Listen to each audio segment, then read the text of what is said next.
Hi students, welcome to the ATS Academy. Last class lo manamu explain the futures of developing country with a special reference to India అనే topic 6 points అనేది discuss చేయడం జరిగింది. తర్వాత 6 point continuation ఈ వీడియోలో చేయబోతున్నాను. ఇక్కడ మనకి 6th పాయింట్ తర్వాత 7th వన్ ఏమంటే ఇన్కమ్ ఇన్ఈక్వాలిటీస్, అంటే ఆదాయ అసమానతలు ఎక్కువగా ఉండడం. The developing country one of the characteristics inequalities of income and wealth. According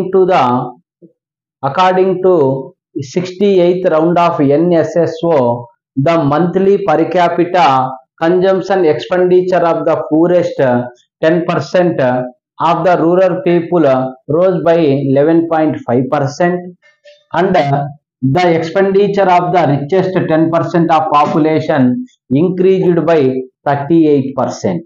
అంటే మనకి national sample survey organisation NSSO దాని సర్వే ప్రకారం సర్వే ఏం చెప్తుందంటే, ఈ అభివృద్ధి చెందుతున్నటువంటి దేశాలలో, మన భారతదేశం లాంటి దేశాలలో 10% పేదరిక ప్రజల యొక్క వినియోగ వ్యయం అనేది 11.5% పెరిగితే, అదే 10% ఉన్నటువంటి 10% ధనవంతులు వాళ్ళ వినియోగ వ్యయం ఎంతకు పెరిగిందంటే 38% పెరగడం అనేది జరిగింది.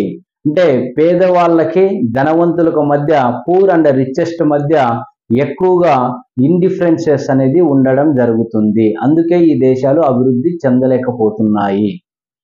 నెక్స్ట్ 8th వన్ లో క్వాలిటీ ఆఫ్ లైఫ్. అంటే లో క్వాలిటీ ఆఫ్ లైఫ్ అంటే తక్కువ జీవన ప్రమాణ స్థాయి.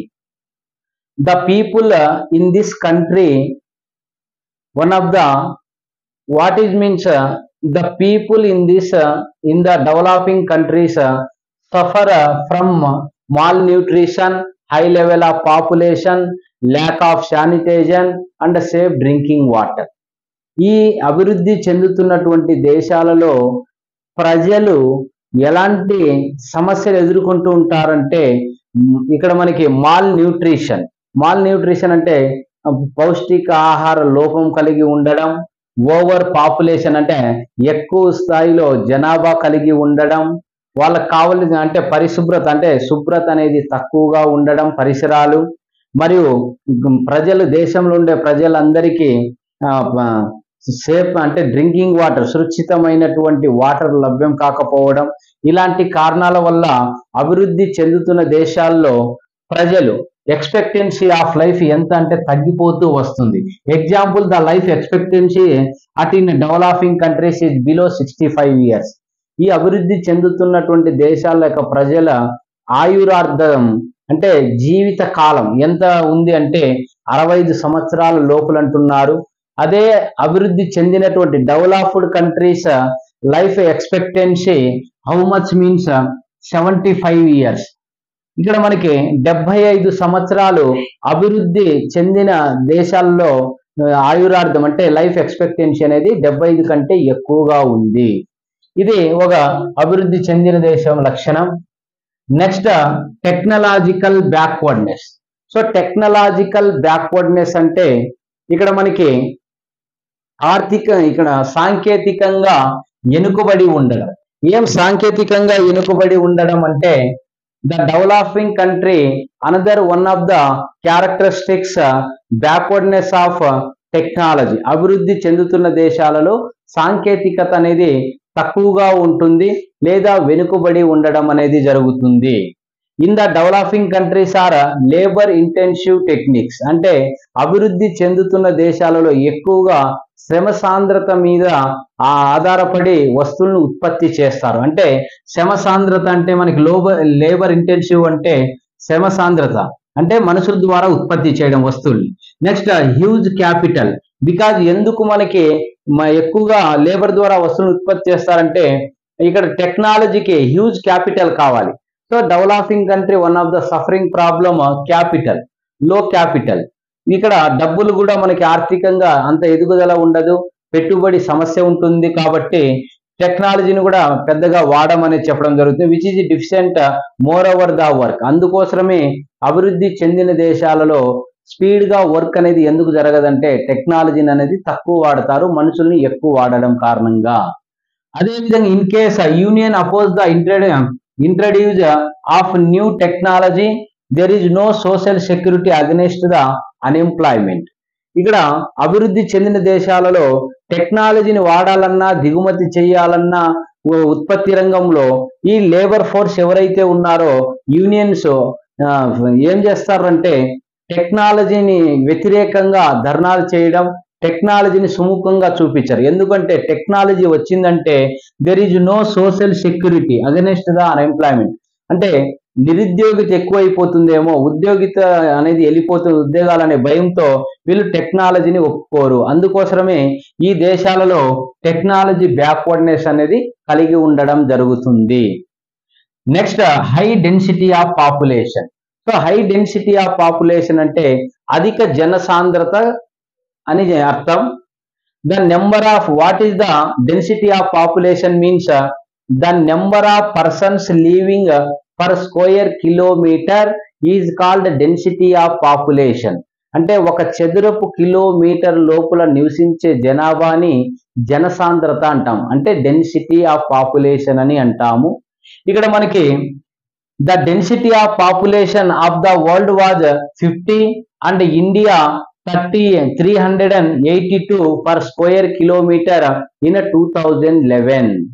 ఇక్కడ మనకి డెన్సిటీ ఆఫ్ పాపులేషన్ ఎలా ఉంది ప్రపంచంలో అంటే పర్ స్క్వేర్ కిలోమీటర్ 50 ఉంటే అదే ఇండియాలో తీసుకుంటే మనకి ఎంత ఉన్నారంటే పర్ స్క్వేర్ కిలోమీటర్కి 382 మెంబర్స్ ఉన్నారు ఇన్ 2011లో. అంటే అధిక జనాభా, అధిక జనసాంద్రత అనేది ఉంటే ప్రజలు సౌకర్యం అనేది తగ్గిపోతుంది, సమస్యలు అనేది ఎక్కువగా ఉంటుంది. కాబట్టి మన దేశంలో జనసాంద్రత ఎక్కువ ఉండడం కూడా అభివృద్ధి చెందకపోవడానికి ఒక కారణమని చెప్పచ్చు. Next dual economy. So what is the dual economy means ఇక్కడ మనం ద్వంద్వ ఆర్థిక వ్యవస్థ అంటాం. డ్యూయల్ మీన్స్ ద్వంద్వ, రెండు, టూ, ఎకానమీ ఆర్థిక వ్యవస్థ, ద్వంద్వ ఆర్థిక వ్యవస్థ dual economy. So dual economies are characterised by dualism. అంటే జనరల్ గా మనకి అభివృద్ధి చెందుతున్నటువంటి దేశాలు ఈ ద్వంద్వ ఆర్థిక వ్యవస్థ లక్షణాలను కలిగి ఉంటాయి.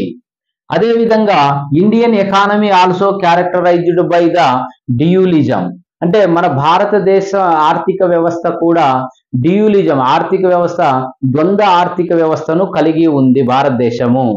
The industrial sector one side, the industrial sector use the modern technology in production and other hand the agriculture sector still follow the old methods in production process. This is the dualism.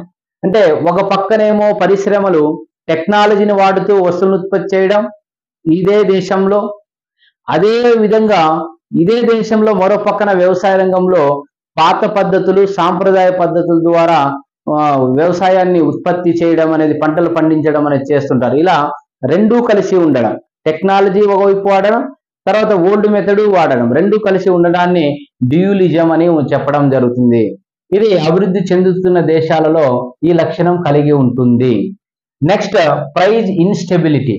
Praise instability అంటే ఇక్కడ మనకి ఏమంటామంటే ధర అస్థిరత్వం అంటాం, ధరల అస్థిరత్వం.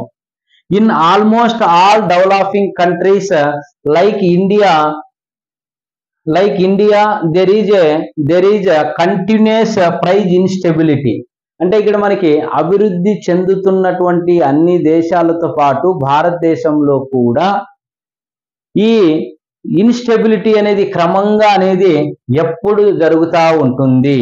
ఎందుకంటే because of shortage of essential commodities. ఎందుకు ఈ అభివృద్ధి చెందుతున్నటువంటి దేశాలలో ఎప్పుడు ధరలు అనేది పెరుగుతూ ఉంటాయి అని అంటే షార్టేజెస్ అంటే నిత్యావసర వస్తువులు అనేది కొరతగా ఉండడము, అవసరం ఉన్న స్థాయిలో ఉత్పత్తి కాకపోవడం. ఏమి ఇక్కడ అంటే gap between consumption and production. అంటే ఎందుకు ధరలు పెరుగుతున్నాయంటే వినియోగ స్థాయికి ఉత్పత్తి స్థాయికి తేడా ఉంటుంది.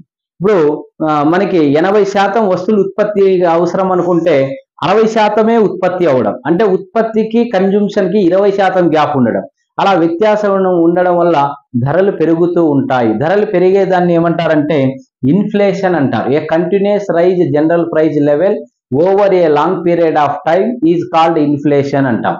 సో ఇక్కడ ఈ ఇన్ఫ్లేషన్ టైంలో సాధారణ ప్రజలు అనేది జీవనం గడపడానికి ఇబ్బందులు పడుతూ ఉంటారు. ఇలాంటి లక్షణం అభివృద్ధి చెందుతున్న దేశాలలో ఉంటుంది. ఇది టోటల్గా మనకి ఫ్యూచర్స్ ఆఫ్ డెవలపింగ్ కంట్రీ అంటే లాస్ట్ వీడియోలో 6 పాయింట్స్, ఈ వీడియోలో 6 పాయింట్స్, టోటల్గా 12 పాయింట్స్ అనేది ఈ క్వశ్చన్కి మనకి ఆన్సరు. ఈ వీడియో మీకు బాగా నచ్చినట్లయితే, మీరు ఫస్ట్ టైం చూస్తున్నట్లయితే నా ఛానల్ని సబ్స్క్రైబ్ చేసి ఇంకా మీ తెలిసిన ఫ్రెండ్స్కి షేర్ చేస్తే వాళ్ళకు కూడా ఉపయోగపడుతుంది. Okay, thank you.